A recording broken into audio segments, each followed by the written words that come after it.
નમસ્કાર મિત્રો, વિડીયોમાં તમારું સ્વાગત છે। જી હા મિત્રો, અત્યારે હાલ મોટા અને મહત્વના સમાચાર સામે આવી રહ્યા છે। તો મિત્રો, સમાચારમાં વાત કરીએ તો હવામાન વિભાગના જણાવ્યા અનુસાર બુધવારે નીચેના 8 જિલ્લાઓમાં છૂટાછવાયા સ્થળોએ ગાજવીજ સાથે અતિ ભારે વરસાદ પડવાની સંભાવના છે, જેના પગલે ઓરેન્જ એલર્ટ આપવામાં આવ્યું છે। જી હા મિત્રો, જેના પગલે ઓરેન્જ એલર્ટ આપવામાં આવી છે। અમરેલી, ભાવનગર, ભરૂચ, સુરત, તાપી, નવસારી, ડાંગ, વલસાડ આ ઉપરાંત અન્ય 11 જિલ્લાઓમાં પણ ભારે વરસાદની આગાહી કરવામાં આવી છે। આગાહીઓના પગલે સ્થાનિક વહીવટીતંત્રને સાવચેત રહેવા અને જરૂરી પગલાં લેવા સૂચના આપવામાં આવી છે।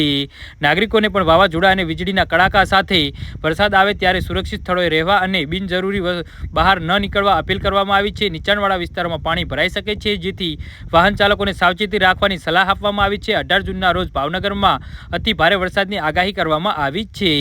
જી હા મિત્રો, અત્યારે હાલ મોટા સમાચાર સામે આવી રહ્યા છે। તો મિત્રો, આના વિશે તમારું શું કહેવું છે તો નીચે મારી કમેન્ટ બોક્સમાં જરૂરથી જણાવજો અને મારી યુટ્યુબ ચેનલને સબસ્ક્રાઇબ કરવાની ભૂલતા નહીં। વિડીયો પૂરો જોવા બદલ તમારો ખૂબ ખૂબ આભાર।